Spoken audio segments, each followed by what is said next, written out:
evening and welcome to Tucker Carlson. Tonight, one of the most bewildering parts of our current moment, and there are many, is watching the American left become the mirror image of what it once was not so long ago. Do you remember when liberals supported free speech and due process, when the ACLU had principles? Remember when they sided with wage earners over billionaires when they kind of cared about you or pretended to? Seems like about 100 years ago. Liberals also, by the way, used to care about the environment, not the politicized abstract stuff like climate policy, but the actual physical environment of America, our land and our water and our trees, even our sidewalks. Liberals were worried about mass immigration and overpopulation then. They didn't want to live in a crowded, dirty country. Well, after a whole lot of searching, we have located the last liberal in America who feels that way. We'll talk to him in just a minute. But first tonight, speaking of liberals, they are thrilled by the Mueller investigation these days. It seems like all upside to them. Their political opponents are being harassed day and night. Some of them may soon be indicted. The administration can barely govern with all the noise about Russia.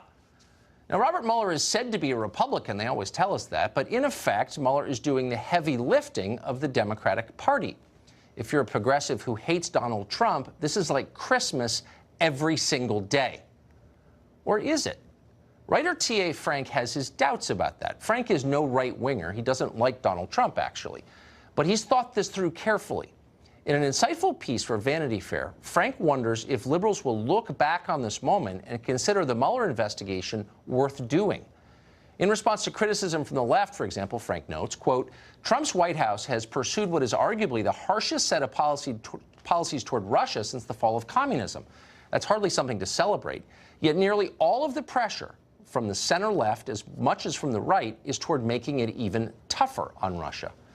So the question is it really wise to risk war with a nuclear-armed power solely for short-term partisan political advantage? Is that a precedent you want to set, Frank wonders? And then this, which ought to be printed and taped to the fridge in the kitchen of every political consultant on the Democratic side in Washington. Here it is, quote, the weapons you create for your side today will be used by the other side against you tomorrow. Do we really want the special counsel investigation to become a staple of presidential life? It's a creation with few boundaries on scope and a setup that encourages the selection of a suspect followed by a search for the crime rather than the other way around. Well, that's a good point. Democrats are now telling us that Robert Mueller is somehow above the reach of government. Any executive branch oversight of his investigation qualifies, they tell us, as an impeachable offense. In their view, Mueller is something like a God prosecutor, accountable only to himself. But the question is, will Democrats be comfortable with that standard when the next independent counsel investigates the next Democratic president? And more to the point, whatever happened to representative government? Shouldn't all federal employees answer to elected officials who in turn answer to voters? That's what representative government is. Well, not anymore. In the name of defending democracy, the left is weakening democracy. Democrats don't seem to understand that now. They're having too much fun watching their enemies suffer. But they will understand it, and likely they'll deeply regret it. Robin Biro is a former Obama campaign regional director. He joins us tonight. Robin, thanks a lot for coming on. Thank you, Tucker. First to the Russia question, I would never argue that Russia is our friend. I think, they don't seek our best. And I think they've undertaken a lot of mischief at our expense over the years. In the last election, probably one example of it. But the idea that Russia is our primary geopolitical adversary is like insane. It's untrue. That, of course, would be China. No one disagrees with that. And so doesn't this whole investigation amount to, in effect, a lie to the American people about the threats we really face? You know, Tucker, I look at this from the standpoint, I'm a veteran. Yes. A Spec Ops veteran, and I look at this as protecting our democracy. The sole intent of this was to look at foreign influence in our electoral process. Right. That really shouldn't be a partisan issue. I think that as patriotic Americans, and I think that we both are, and most of the viewers are, I'm sure, we support federal law enforcement and want to make sure that they are not adversely affecting our electoral process. But I wonder, though, look, like a lot of things, I don't disagree with what you say in theory, but I wonder if we're not undermining democracy in its defense. So here you have a special counsel who Democrats are telling us is not accountable to any branch of government. The executive branch, run by Trump, can't rein him in because that would be an impeachable offense, and Congress has no authority because he's an executive branch employee, technically. So that's not a democratic system where you have someone with the power to destroy your life and put you in prison who can't be accountable to anybody elected by voters. That's the opposite of democracy, is it not? You know, I looked at the appointment memo for Robert Mueller in this investigation, and it gives him the authority to look into any matters that may arise directly from the investigation. So that's pretty broad. And to your question about whether or not this could come back on Democrats, yes, it could. I remind you that the Flynn memo that just came out this week pretty much showed us that there are 2 other criminal investigations. Those could very well be against Democrats. Those could come back to haunt us. For sure. Okay, so yes, this, the weapons that we use you're now absolutely right, could of course, come back to haunt us. But may I get to a more fundamental question? I wouldn't be surprised. Since you're for democracy, I'm for democracy, then let's just agree on the terms here. Every employee of a government in democracy must answer by definition to an elected official because the voters are in control, the power resides with them, correct? Yes. What elected official does Robert Mueller answer to? I don't know exactly how the DOJ works, but I do support federal law enforcement. Ultimately, the man at the top of the DOJ. Hold on. Look, I don't mean to be a stickler on the civics thing, but hold on. As long as we're defending democracy, let's defend democracy. And democracy is predicated on the idea that people rule, and they rule through their elected representatives in our version of democracy. So if he is working for us, if he's a federal employee, which he is, which elected representative can fire him? Which elected representative does he answer to? And the answer from Democrats is, well, none.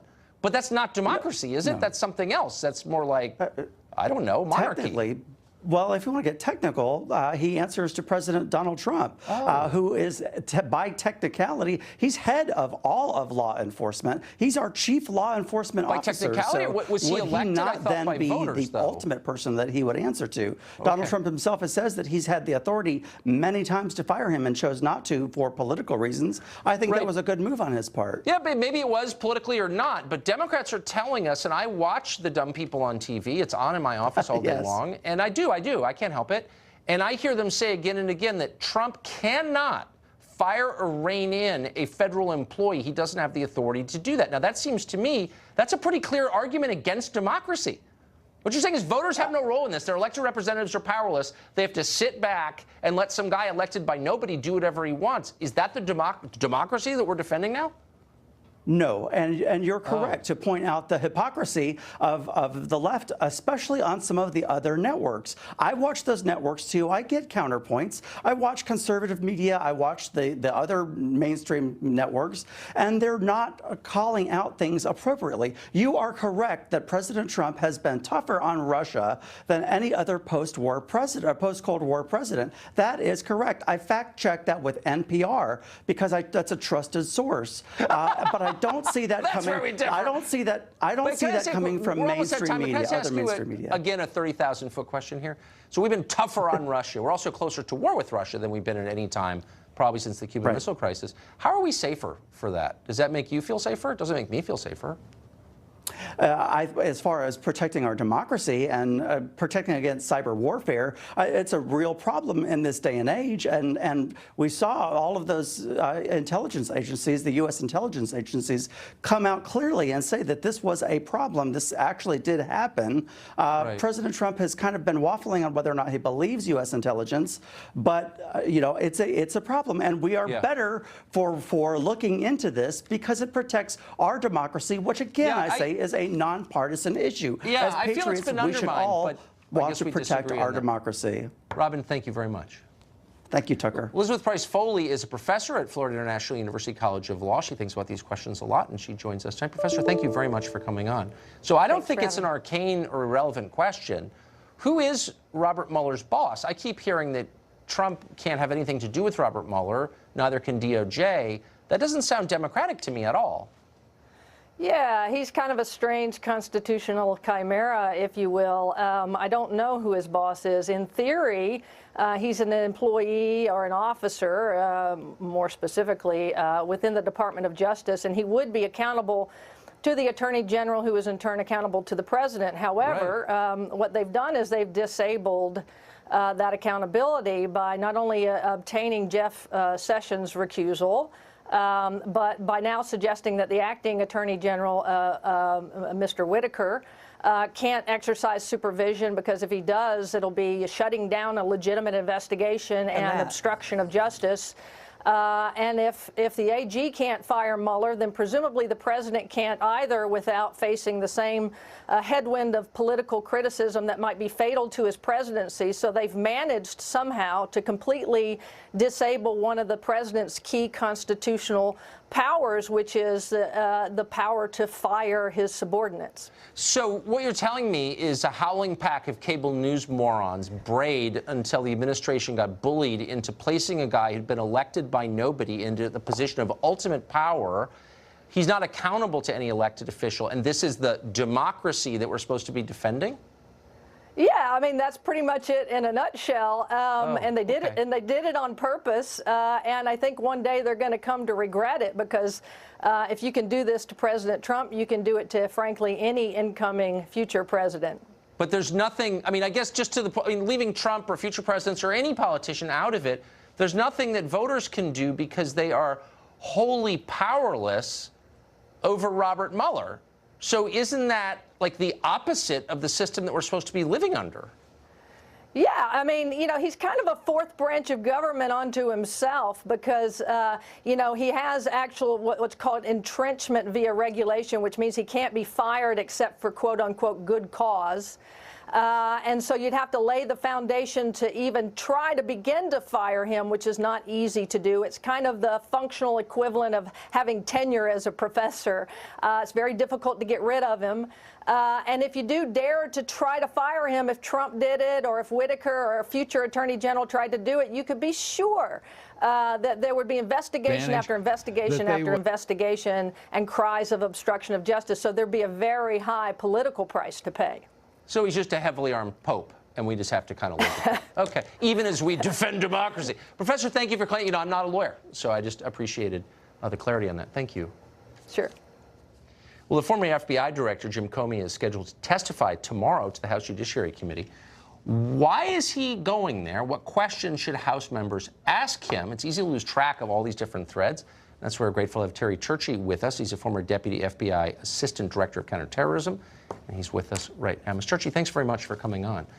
So, you're welcome, Tucker. What should members of the committee in the House ask of Mr. Comey tomorrow? Well, I think, first of all, Tucker, I'd like to say that we should all keep in mind that when you take the Clinton email server investigation and the Russian collusion investigation, much of this wasn't done in accordance with the way the FBI usually does business. So that's your first clue that something is wrong, and something was wrong with the decision-making process inside the FBI. So what I would do, because these people on the committee have had access to millions of records and done a lot of interviews over the last couple of years, they have a lot of information. So what I would try to do here, because I think the key here is to find out from Jim Comey if he ever thought there was political interference in what he was doing in the FBI and the decisions he was making. And if he did, who were the people behind that? Because after all the questions that have been asked, and even these questions have been asked, we still don't have simple answers to simple questions. Let me take one, for example. I'd like to see them ask him this. Who made the decision not to use a grand jury in the Clinton email server investigation? Yes. That would have saved us a lot of trouble right now, because we would have had a neutral party, and the FBI, the Department of Justice, all these personalities would have been out of this. But that didn't happen. Why did that not happen? Jim Comey should know the answer to that. He should know who decided not to use a grand jury. The other thing, or another simple question is, I'd like to go to the interview of Hillary Clinton.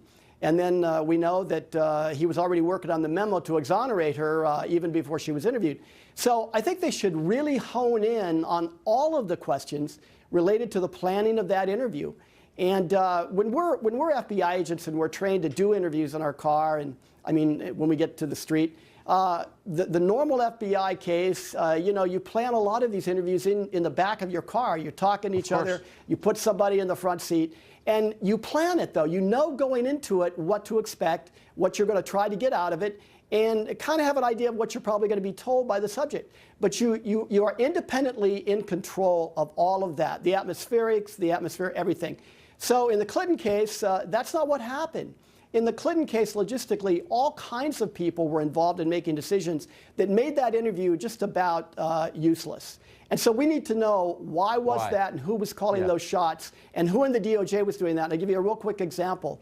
Why was Cheryl Mills, who was the chief of staff for Hillary Clinton at the State Department, and part of the problem here, why was she allowed to be there representing Hillary Clinton as one of her attorneys? These are really problematic. Yeah. Really problematic. 2 years later, we still don't know. Terry Churchy, thanks very much for that. Really interesting. You're very welcome. We've got a Fox News alert for you. Multiple sources are telling Fox News tonight that the president plans to nominate Heather Nauert to replace Nikki Haley as ambassador to the United Nations. Nauert previously, of course, worked right here at Fox. She currently serves as the spokeswoman at the State Department. For the record, like her a lot. We'll continue to follow the story. Well, the left has united around the idea of admitting as many people as they can into America. But could that imperative clash with the left's traditional concern about the environment? Not a small question, really. That's next.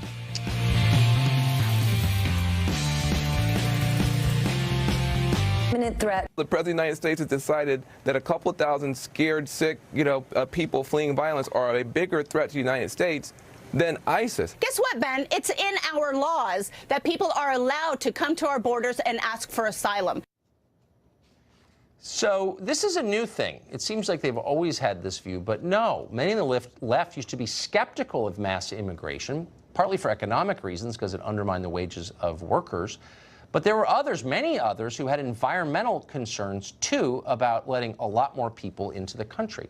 Phil Cafaro is the author of How Many is Too Many? The Progressive Argument to Reducing Immigration into the United States, and he joins us tonight. Mr. Cafaro, thank you very much for coming on. Having you is the result of a long nationwide search to find someone with your views, because I remember so well as a kid that Democrats were really concerned, some were, liberals, about overpopulation and the effects on the natural environment, and I always kind of agreed with that. Tell me your concerns about mass immigration and its effect on the environment. Well, Tucker, I'm not sure I'm the last liberal in the country who's concerned about immigration-driven population growth, but we are a minority among environmentalists. I'll give you that. Yeah. So I see, like, the Sierra Club, which used to care about the Sierras. Huge fire breaks out in the Sierras last summer, started inadvertently by an illegal immigrant, or the degradation of marijuana farming in Northern California, which really does poison the soil. And they say literally nothing because their concern for open borders overrides their concern for the environment. What is that about? Well, I think you're absolutely right. If you go back to the birth of the environmental movement 50, 60 years ago, there was so much concern and focus on population issues because people saw the connections between overuse of resources, between too much pollution, and the sheer numbers of people. And environmentalists used to talk about that. I think what happened between then and now is back then most of our population growth was coming from the number of children we were having, Native Americans. Whereas today, population growth in the U.S. is primarily driven by high levels of immigration. So people, for whatever reason, weren't as comfortable saying we needed to limit immigration as they were saying we need to limit how many kids we have. I think that's a mistake, though, because either way, you're driving population growth, and that has environmental consequences. So quickly, and I wish we had more time for this because I think it's fascinating, and I would urge people to buy your book on this. What's the response you get from your fellow liberals when you say, wait a second, there are environmental effects of letting all these people in? What do they say to you? Well, mostly what I get are people who, most people say, well, I didn't realize that. I hadn't thought about that. Because as you say, environmentalists have stopped talking about it. But the responses really run the gamut from, how long have you been a racist to, oh, thank you so much for talking about that. I've been thinking that myself, and I'm just not comfortable talking about it. Exactly. So it's an interesting thing to talk and write about because you do get such a wide range of responses.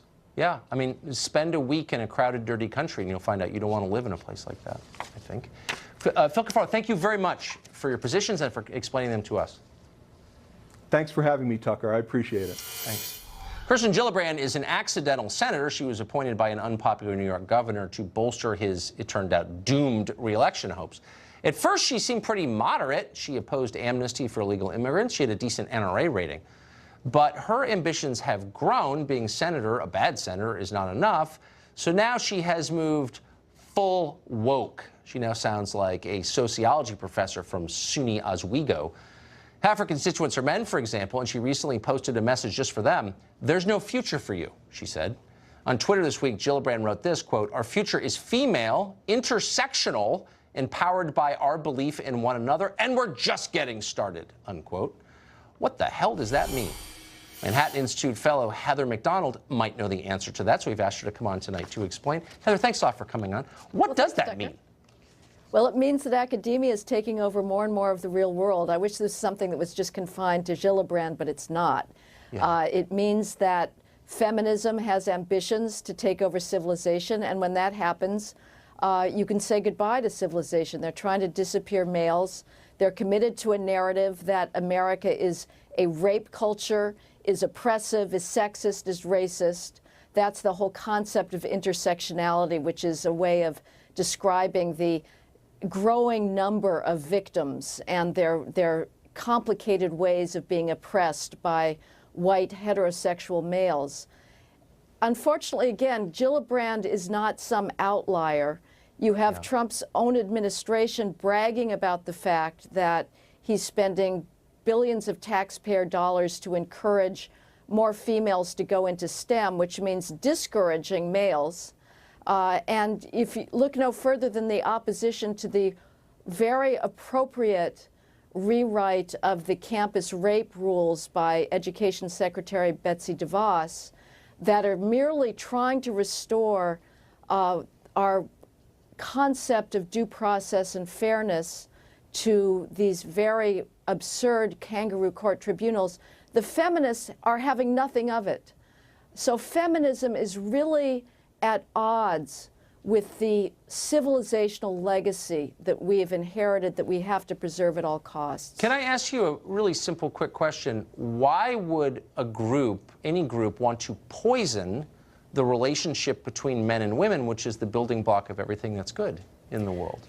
Because they would rather hate. They are self-interested. They have no understanding of the future. They have no understanding of the values and virtues that make civilization possible. And they're simply seizing power and are in a manic rage to efface males. And this sounds hyperbolic, Tucker, but you look around at institution after institution that has been taken over by feminists and the absurd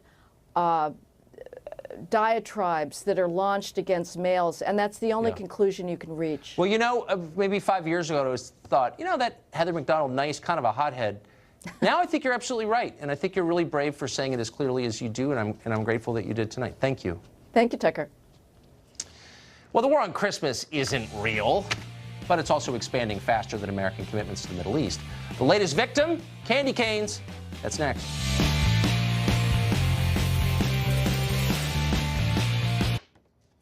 Well, the war on Christmas is totally fake. They always tell you that on TV. But it's also underway again and got off to a hot start last week with the left launching a new offensive against Rudolph the Red-Nosed Reindeer.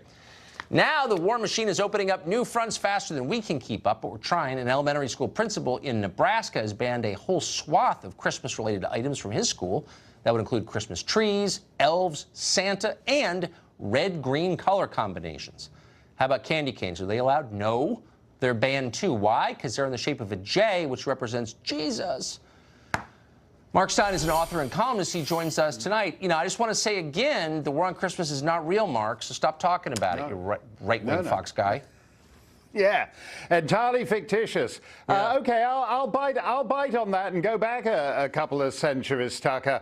You know, the separation of church and state, when the founders came up with it, it's basically that they didn't want President Washington being the head of the Church of America as the Queen is head of the Church of England. That's it. They didn't want the Archbishop of Virginia sitting in the Senate as the Archbishop of Canterbury sits in the House of Lords. And like a lot of sane concepts, it's metastasized into something utterly insane. And when you're actually banning colors, when you're banning 2 of the colors on the color spectrum, red and green, so there's only orange, yellow, and blue left, you're bonkers. You're nuts. You've flown the coop of reality. You are living in a more bizarre fantasy than Santa and his reindeer and his elves could ever come up with.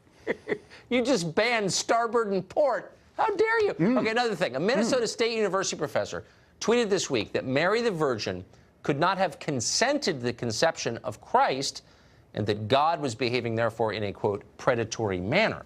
That professor, whose salary is paid for by taxpayers, also tweeted himself decorating a Christmas tree with satanic ornaments. Have you taken any of his classes, Mark Stein? No, and the reason is this is because 50 years ago, this kind of shallow banality would have been the province of a drunk undergraduate at 3 in the morning. I mean, basically, the idea that God has gotten the Virgin Mary back to his pad, and she's saying, I really must go, and he's saying, oh, baby, it's cold outside, and put some records on while I pour. I miss the days when atheists were at least intelligent enough to take seriously what they were purporting to knock down. The stupidity and banality and shallowness and reductiveness of this is a dismal comment on the state of atheism in America. And it's not even brave. They'd never criticize Jeff Bezos, the richest man in the world, or Apple, Tim Cook, or Google. They suck up to people in power and then beat up on the evangelicals and call themselves, you know, countercultural. Yeah. I mean, it's pathetic. And they don't seem to make as the same kind of Ramadan jokes as they do Christmas jokes. No, it's odd that, isn't it? I wonder why that is, Tucker. Huh. So you mean this community college professor, whatever this guy is not attacking Muhammad? No. This is cardboard courage. By the way, from teachers, even if you're an atheist, the greatest glories of Western, to go back to what Heather was saying, the greatest glories of Western music, art, architecture, painting were in the cause of Christianity. You're cutting out Botticelli and all the rest of it. Well, the university wouldn't exist without it. So, right. But no. From Botticelli to Frosty. Exactly. That's a very short leap. So good. Rudolph and Leonardo, all gone. All got to go. It's the Cultural Revolution. See ya. Thanks, Mark. Time now for Final Exam. We have news professionals here at Fox who follow this stuff for a living. Can you beat them in recalling what just happened? How's your short-term memory? The ultimate test of that. Final Exam after the break.